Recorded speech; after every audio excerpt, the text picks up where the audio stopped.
ketika ketika Yesus di Taman Getsemani itu, ketika Tuhan Yesus di Taman Getsemani itu, dia berdoa itu dia menandakan dia seorang hamba atau seorang Tuhan. Iya, dia dalam keadaannya sebagai hamba, dia berdoa karena dia sedang datang ke dunia merendahkan dirinya, yaitu Filipi 2 ayat 6 sampai 8. Yang walaupun dalam rupa Allah tidak menganggap kesetaraan dengan Allah itu sebagai milik yang harus dipertahankan, melainkan telah mengosongkan dirinya sendiri dan datang dalam rupa seorang hamba dan menjadi sama dengan manusia dan taat sampai mati di atas kayu salib.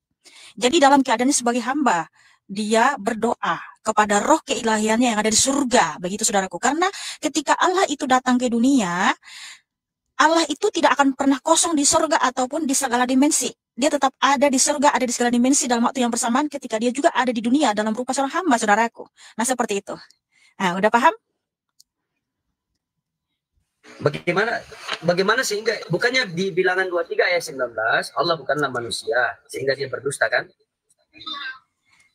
Betul, Tuhan Yesus itu Allah yang Maha Kuasa, yang awal dan akhir, tidak ada Allah selain Dia. Jadi dia bukan manusia seperti kita ini. Kamu tahu kenapa kita dikatakan manusia? Kamu tahu nggak kenapa kita dikatakan manusia? Kenapa Adam disebut manusia? Hah? Kamu tahu, saudaraku? Enggak, kamu tahu nggak kenapa Adam disebut manusia? Nih, saya kasih tahu sama kamu. Adam, dia adalah manusia pertama. Nah, kenapa disebut manusia? Karena tubuhnya berasal dari tanah dan rohnya berasal dari Tuhan Yesus. Jadi itulah namanya manusia, saudaraku.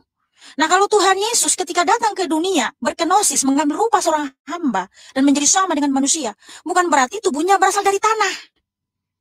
Tubuhnya itu berasal dari surga.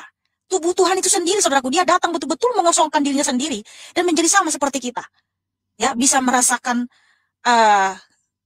kesakitan kalau dicambuk, bisa merasakan haus, bisa merasakan lapar, karena dia mengambil rupa seorang hamba, sama seperti kita manusia. Tetapi ingat, itu tubuh Tuhan, karena dia betul-betul mengosongkan dirinya sendiri, gitu loh, ya. Jadi seperti itu, saudaraku. Tidak ada yang mustahil bagi Tuhan Yesus. Ya, betul.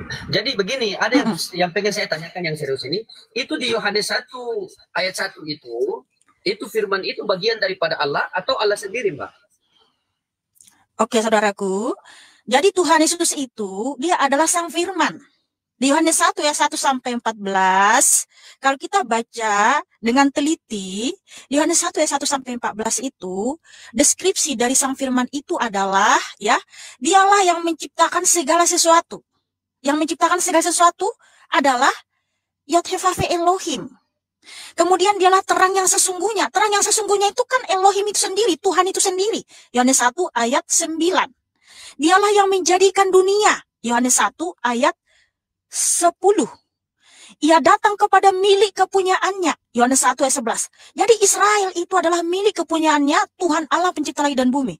Nah, sehingga Sang Firman itu adalah dia yang berfirman, dia pemilik firman. Dialah Allah itu sendiri, Elohim itu sendiri yang datang ke dunia. Di Yohanes 1 ayat 14, Sang Firman itu telah menjadi flesh. Dalam bahasa Indonesia, sarki. Ya, dalam bahasa Inggris flesh. Terjemahan bahasa Indonesia manusia, ya. Jadi dia datang betul-betul seperti kita ini, gitu loh. Tapi Tuhan itu yang datang, saudaraku. Gimana, saudaraku? 1:14, Firman itu telah menjadi manusia, berarti Allah juga menjadi manusia.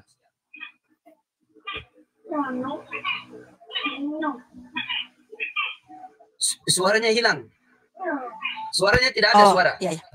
Iya, jadi Tuhan Yesus itu dia datang ke dunia dengan tubuh dan darahnya sendiri, betul-betul mengosongkan dirinya sendiri, betul-betul merendahkan dirinya. Dia kan Allah yang Maha Kuasa, cahaya terang yang tak terhampiri. Jadi supaya bumi ini tidak hancur, dia harus datang berkenosis, saudaraku. Kalau Tuhan itu menunjukkan wajah yang sesungguhnya kepada kita, kita nggak akan mampu, kita akan mati, saudaraku. Jadi dia harus datang menyatakan diri dalam flesh, dalam rupa seperti kita manusia, supaya kita bisa melihatnya dan dia memberikan darahnya untuk kita. Begitu. Nah, ketika berarti di Yohanes 1:14 firman itu telah menjadi manusia, dan berarti Allah itu juga menjadi manusia, ya? Karena di Yohanes Allah itu kan, ya, Allah itu menjadi manusia, ya. Allah itu datang menjadi flesh, menjadi daging. Dia kan tidak terlihat. Dia tidak terlihat menjadi terlihat, gitu loh. Dengan terlihatnya seperti apa? Seperti kita, tubuh kita ini. Kalau kita kan tubuh kita berasal dari tanah. Ya kan? Roh kita berasal dari Tuhan Yesus. Tetapi kalau tubuh Tuhan Yesus yang ketika dia datang ke dunia, tubuhnya itu berasal dari surga, tubuhnya sendiri gitu. Tapi betul-betul mengosongkan dirinya sendiri sehingga dia sama seperti kita gitu. Bisa merasakan sedih, bisa merasakan haus ketika Tuhan Yesus berpuasa selama 40 hari. Dari hari ke-1 ke 40, dor tidak makan tidak minum. Dia bisa merasakan lapar dan haus gitu loh. Tetapi ingat, rohnya Tuhan Yesus itu tidak sama dengan roh kita. Kalau roh Tuhan Yesus itu Allah yang Maha Kuasa. Dan roh kita ini roh insani. Kalau roh Tuhan Yesus roh Elohim gitu. Makanya Tuhan Yesus bisa berjalan di atas air, bisa membangkitkan orang mati, bisa menciptakan mata yang baru bagi yang buta, bisa menciptakan roti dan ikan. Karena roh yang di dalam diri Tuhan Yesus itu adalah kemahakuasaannya, roh Allah itu sendiri. Kalau roh yang di dalam diri kita ini kan roh insani, karena roh itulah yang memberi kehidupan. Roh itulah kehidupan kita. Jadi kenapa kita bisa hidup? Karena Tuhan Yesus memberikan rohnya kepada kita sehingga kita hidup. Tapi kalau roh Tuhan Yesus itu, dia bukan diciptakan, tapi roh Allah itu sendiri, dia yang menciptakan segala roh gitu. Di Zakaria 12 ayat 1, begitu saudaraku. Ya, bisa. Bisa Mbak, satu pertanyaan saya di Kisah Para Rasul 2 ayat 22.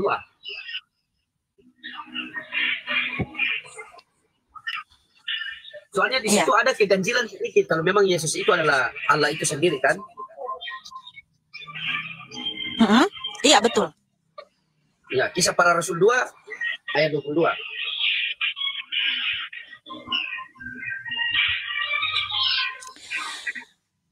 Ya, oke. Jadi gini maksudnya saudaraku ya. Hai orang-orang Israel. Jadi kalau kamu mau baca kitab itu, baca semuanya sampai ayat selanjutnya ya. Nah, di sini maksudnya bahwa Tuhan Yesus itu dia telah datang ke dunia, ya. Di mana mujizat-mujizat itu oleh kuasa Allah. Karena roh yang di dalam diri Tuhan itu kan Elohim, Allah yang Maha Kuasa, gitu maksudnya saudaraku. Makanya kita harus dibaptis dalam nama Tuhan Yesus Kristus supaya kita mendapatkan pengampunan. Kan karena dia datang dalam rupa seorang hamba selama 33 tahun, makanya dituliskan seperti itu, gitu saudara. Tapi coba kamu baca lagi ayat selanjutnya. Ayat selanjutnya itu bertobatlah dan hendaklah kamu masing-masing dibaptis dalam nama Tuhan Kristus untuk pengampunan dosamu supaya kamu menerima karunia Roh Kudus. Karena Roh Kudus itu adalah Roh Allah itu sendiri, di mana Tuhan Yesuslah yang membaptis kita dengan kuasa Roh Kudusnya gitu. Ya, seperti saudaraku ya. Bentar ya. Hai orang-orang Israel, dengarlah perkataan ini. Yang aku maksudkan ialah Yesus dari Nazaret, seorang yang telah ditentukan oleh Allah dan yang dinyatakan kepadanya kekuatan-kekuatan dan mujizat-mujizat dan tanda-tanda yang dilakukan oleh Allah dengan perantara dia di tengah-tengah kamu, seperti yang kamu ketahui. Nah, ketika Mbak katakan bahwa dia adalah Allah itu sendiri yang mengambil rupa manusia dan merendahkan diri turun ke dunia, nah, terus bagaimana dengan ayat ini Mbak? Katanya di sini, berarti segala sesuatu yang dia lakukan seperti mujizat ini kan, membangkitkan Lazarus, memberi makan 5.000 orang. Itu kan mujizat. Ternyata mujizat ayat ini mengatakan, ternyata mujizat yang dilakukan oleh Yesus ini, itu yang dilakukan oleh Allah melalui perantara dia. Ya, jadi gini, kalau dalam original teksnya di situ, ya, dia Allah itu sendiri. Dialah yang melakukan mujizat itu. Karena tadi kan Yohanes 1 ayat 1 sampai 14 itu, kan Allah itu sendiri yang datang ke dunia. Gitu. Makanya kalau kamu baca ayat selanjutnya, ya, intinya di situ kita harus dibaptis dalam nama Tuhan Yesus Kristus supaya kita mendapatkan pengampunan. Kalau bukan Tuhan Yesus itu Allah itu sendiri, ya pasti kan yang tidak bisa yang bisa mengampuni dosa kita kan Allah itu sendiri. Itulah kenapa ya hanya di dalam Tuhan Yesus kita mendapatkan pengampunan saudaraku. Coba kamu baca ayat selanjutnya sampai selesai. Ya, makanya jangan sepotong-sepotong bacanya saudaraku ya, seperti itu. Oke? Saya baca ya. Makanya gini, kita bisa ini juga ya, kita lihat dalam kehidupan sehari-hari. Selama ini, mujizat itu kan hanya terjadi di dalam nama Tuhan Yesus Kristus. Coba kamu berdoa di dalam nama Tuhan lain, di dalam nama yang lain. Bisa nggak ada orang sembuh? Bisa nggak ada orang bangkit dari kematian? Coba kamu baca di Kisah Para Rasul 9, ya. Ketika di sini, kalau bukan Tuhan Yesus itu yang menyembuhkan, yang membangkitkan. Kenapa Rasul Petrus menyatakan di Kisah Para Rasul 9, ayat 34, ya, saya baca.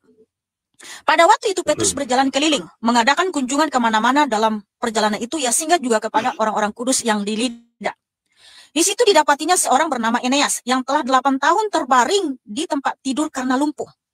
Kata Petrus kepadanya, Eneas, Yesus Kristus menyembuhkan engkau. Bangunlah dan bereskanlah tempat tidurmu. Seketika itu juga bangunlah orang itu. Kemudian dia selanjutnya, Rasul Petrus membangkitkan Tabita. karena Rasul Petrus menyembuhkan orang sakit dalam nama Tuhan Yesus Kristus, so pasti Rasul Petrus juga membangkitkan Tabita dalam nama Tuhan Yesus. Nah, kalau bukan Tuhan Yesus Allah itu sendiri, kenapa malah Rasul Petrus menyembuhkan orang sakit dalam nama Tuhan Yesus, saudaraku? Kalau dalam nama Allah lain, kenapa Rasul Petrus tidak mengatakan dalam nama Allah lain? Nah, di sini terbukti, saudaraku, kan Tuhan Yesus adalah Allah itu sendiri. Karena dialah yang memberikan kuasa kepada para rasulnya untuk membangkitkan orang mati dan menyembuhkan orang sakit. Begitu, saudaraku. Jadi, kamu jangan hanya karena satu ayat lalu menyimpulkan dengan hatimu sendiri. Ya. Tapi dia membagikan Lazarus itu kan dia memakai kuasa Allah kan, bukan kuasa dirinya sendiri kan, sehingga Yesus kan kuasa dirinya sendiri. Tidak bisa berbuat apa. Oh tidak, jangan. Itu ayat itu maksudnya di situ ya, bahwa Tuhan Yesus membangkitkan Lazarus, membangkitkan anak Yairus, menyembuhkan orang sakit, perempuan 12 tahun pendarahan dalam nama Tuhan Yesus, artinya kuasa sendiri. Karena Tuhan Yesus berfirman di Lukas 8 ayat 46, coba kamu baca, ada kuasa keluar dari diriku. Berarti kan kuasa itu berasal dari diri Tuhan Yesus. Gitu loh, saudaraku ya. Jadi ya, udah bisa kita nilai dan bisa kita simpulkan bahwa mujizat terjadi hanya dalam nama Tuhan Yesus. Begini, ada ayat yang mengatakan segala kuasa telah diberikan kepadaku. Berarti siapa yang memberikan Yesus kuasa itu, Mbak? Nah, coba kamu pahami. Kalau memang di situ letter like diartikan ada yang memberikan dan menerima, artinya yang memberikan telah pensiun dong, karena kan segala kuasa itu telah diserahkan kepada Tuhan Yesus, sehingga yang menyerahkan itu pensiun. Yang seperti itu, saudaraku. Itu adalah makna alegoris. Nggak bisa diartikan secara lahiriah. Ada dua oknum, ada yang memberikan dan menerima. Kan nggak mungkin Bapak itu pensiun, brother. Kalau semua segala kuasa telah diberikan. Tapi ini maksudnya, saudaraku, dengar dulu, ya. Itu makna alegoris yang tidak bisa kita simpulkan menurut pemikiran kita sendiri. Ada dua oknum di situ. Kan Tuhan Yesus datang merendahkan dirinya selama 33 tahun di Filipi 2 ayat 6-8. Ketika Tuhan Yesus ya sudah menyelesaikan misi, ya telah menggenapi nubuatan di perjanjian lama bahwa dia akan datang memberikan darahnya kepada kita untuk mengampuni dosa-dosa kita. Dan setelah Tuhan Yesus menggenapi, maka dia kembali kepada kemuliaannya. Tadi kan dia datang merendahkan dirinya, jadi dia kembali kepada kemuliaannya, kepada hakikatnya yang sejati dia adalah Elohim Bapa itu sendiri. Itu maksudnya, brother. Bukan berarti ada di situ yang memberi dan menerima. Oh enggak, gitu. Hah? Seperti itu, saudara ya? Sangat jelas sekali. Yang saya tanyakan begini. Yang saya cuma tanyakan begini sama Mbak. Di situ kan Yesus pernah berkata, kan, segala kuasa telah diberikan oleh saya. Bukan saya mengatakan bahwa ketika diberikan kuasa terus kuasa Bapa ini selesai, tidak. Yang saya tanyakan, kalau Yesus punya kuasa sendiri, terus kuasa apa lagi yang diberikan oleh Bapa ini? Kan Yesus itu nah, Tuhan Yesus kan bilang begini. Enggak bisa seperti itu, saudaraku. Tunggu. Kan gini, saya mau tanya dulu sama kamu jujur. Yang berkuasa itu baik di surga maupun di bumi hanya Tuhan itu sendiri, bukan? Iya, hanya Tuhan itu sendiri. Nah, Tuhan menyatakan dia yang berkuasa baik di surga maupun di bumi. Berarti kan Tuhan Yesus adalah satu-satunya Tuhan Allah itu sendiri. Karena tadi Tuhan Yesus telah meninggalkan, maksudnya dia telah merendahkan dirinya, dia datang ke dunia. Dia meninggalkan segala jubah kebesarannya. Ketika dia datang ke dunia, nah ketika dia kembali ke dalam tahta kerajaannya, dia mengambil kembali kemahakuasaannya itu, gitu loh maksudnya. Bukan berarti Tuhan Yesus itu mendapatkan kekuasaan dari oknum lain, nggak seperti itu, brother. Ya, oke. Terima kasih, saudaraku. Saya baca ayat ya. Saya baca sekali ayat saya. Matius 28 ayat 18-20 ya. Yesus mendekati mereka dan berkata, kepadaku telah diberikan segala kuasa di sorga dan di bumi.